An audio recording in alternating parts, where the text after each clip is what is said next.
dedicated to Eastern and Southern Kentucky. This is WYMT Mountain News Weekend Edition. Good evening, I'm Amelia Lee. Senator Johnny Turner was reportedly flown to ARH Hospital on Sunday night after a reported incident involving a riding lawnmower he was driving. Turner reportedly drove the lawnmower into the deep end of an empty pool. According to Harlan County Judge Executive Dan Mosley, Turner was airlifted to the University of Tennessee Medical Center. He is said to be in stable condition. U.S. Secret Service agents opened fire after seeing a person with a firearm near former President Donald Trump's golf club in West Palm Beach, Florida, while President Trump was golfing on Sunday. Authorities say the former president is safe and unharmed after the incident. The FBI, which is leading the investigation, says it appears to be an attempted assassination. Christian Bienvenides has the latest from outside the club in West Palm Beach. Former President Donald Trump and federal authorities say he is safe after an apparent assassination attempt at his West Palm Beach golf course on Sunday. 1:30 this afternoon, call came out, shots fired. That was called in by the Secret Service. Former President Donald Trump is safe and unharmed following a protective incident shortly before 2 p.m. on Sunday at Trump International Golf Club at West Palm Beach. The U.S. Secret Service personnel opened fire on a gunman located near the property line, and this matter is under investigation. Authorities brought a man into custody, and CBS News has confirmed the suspect's name is Ryan Wesley Routh, who is in his late 50s. Trump was playing a round of golf at the time of the incident, which comes about 2 months after a gunman attempted to assassinate the former president during a rally in Pennsylvania. He posted a message on social media assuring that he is safe and well and saying nothing will slow him down. Two people familiar with the matter told CBS News that a male was seen with a high-powered rifle near Trump International Golf Club. The man was pointing the rifle at the golf course where Trump was apparently located at the time. U.S. Secret Service agents engaged the suspect, firing multiple shots as he tried to flee on foot.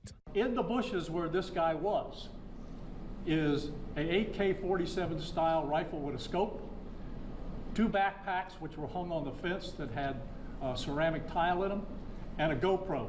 The White House said President Biden and Vice President Kamala Harris were briefed on the situation. Christian Benavides, CBS News, West Palm Beach, Florida.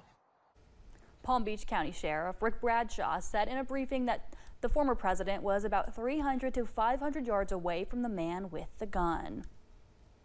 Well, it has now been 8 days since the shooting on I-75 that injured 5 people. And the manhunt for the suspect, Joseph Couch, continues. In a post on Facebook Sunday morning, the Laurel County Sheriff's Office gave an update. They say the search is continuing for the suspect. They also advise you to stay vigilant, stay aware of your surroundings, and check on your neighbors as the investigation continues. Kentucky State Police and the Laurel County Sheriff's Office are still asking people to send them any tips they have. Jessica Umbro spoke with local leaders about how the community is handling the ongoing manhunt. You can see that when bad things happen here, people show up. They don't run. The message is beyond the fear. They were saying, what can I do? London Mayor Randall Weddle says as the manhunt for suspected I-75 shooter Joseph Couch continues, his community just wants life to go back to normal. It seemed like the community has went from scared and in fear to more frustration now. I see more frustration of just wanting him caught and wanting to get back to a normal life. London police say they understand the frustration and say they're continuing their meticulous search. We don't want people trampling through the woods to try to find this individual on their own.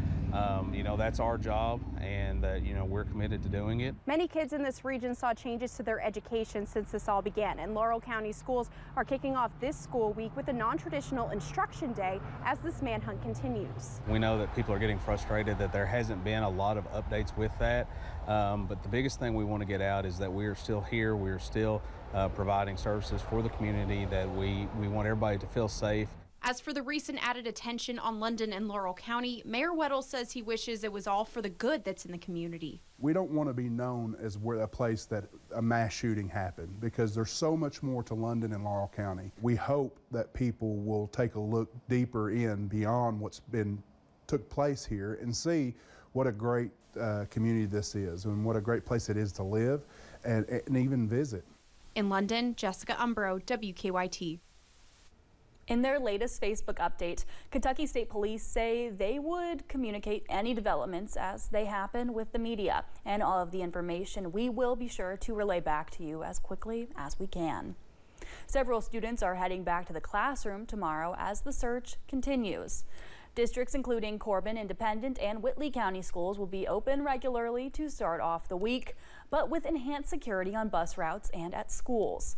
Officials with Laurel County Public Schools shared they are having an NTI day. Ethan Cottle says it is important to ensure everyone's safety as the search continues.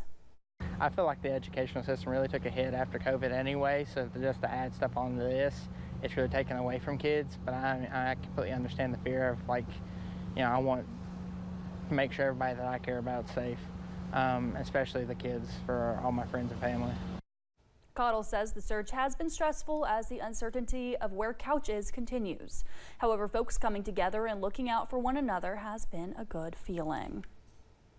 2 people were transported to the Pikeville Medical Center after a single vehicle crash.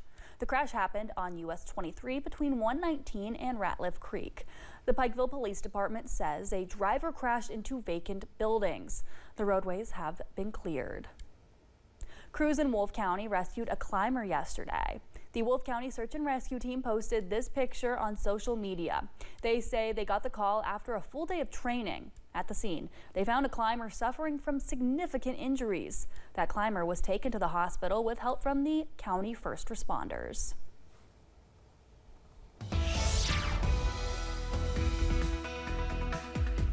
Well, as my apology to Big Blue Nation, I'm wearing blue today instead of wearing red like I did yesterday.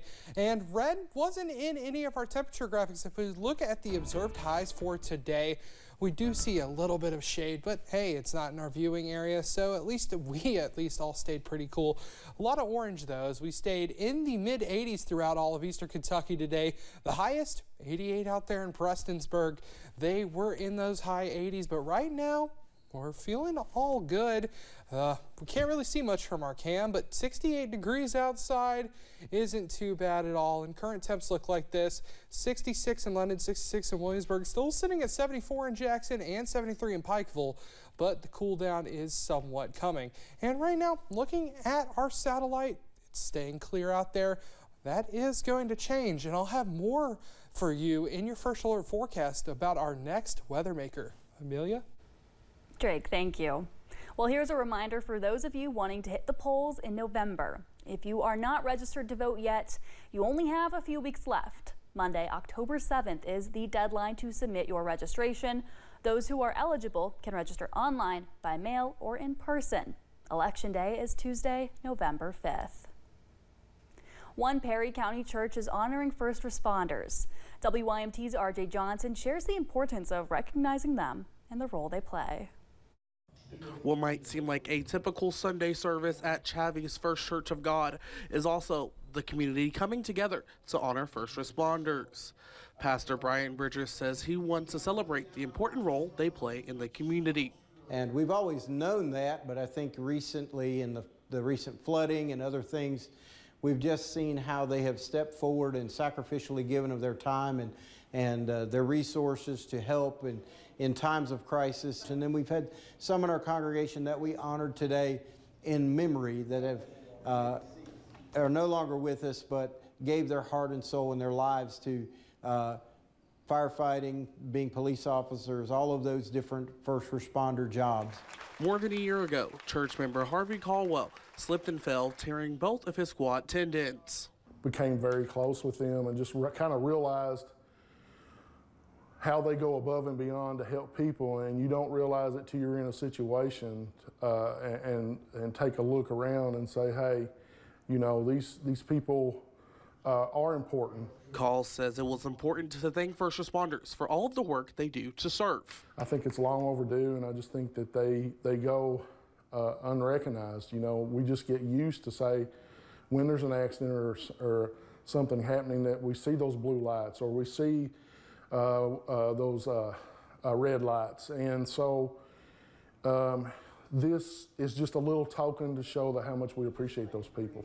By continuing their mission of spreading the word of God. And to let a hurting world know that the Lord loves them.